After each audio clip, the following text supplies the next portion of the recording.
Class, who discovered the Philippines? What month, what date, what year, what day, what time, what place, and what island? Sir, masyado namang kabit-kabit ang tanong ninyo eh.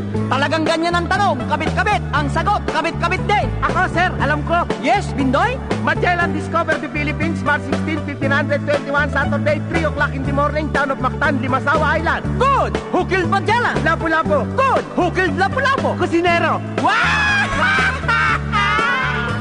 Nang unang panahon ng sabi ni tatay,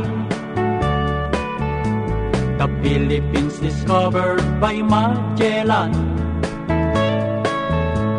Saturday ang araw, oras 3 o'clock daw, petsa 16 Marso naman ang buwan.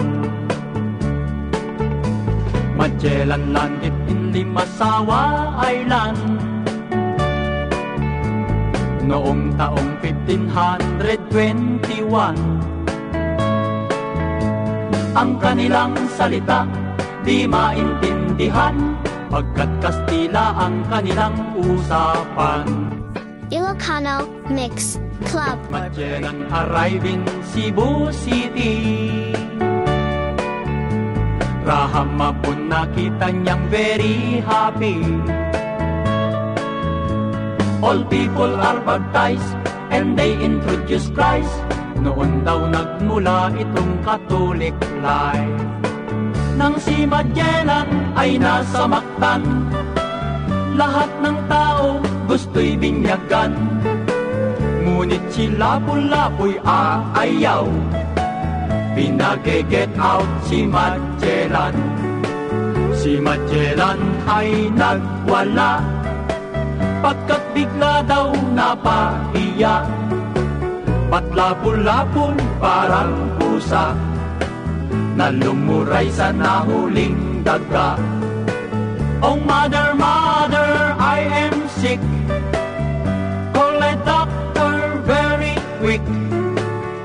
Doctor, doctor, shall I die? No, Magellan, do not cry. Si Magellan ay na-dead ball, si Lapu-Lapu ang nag-champion.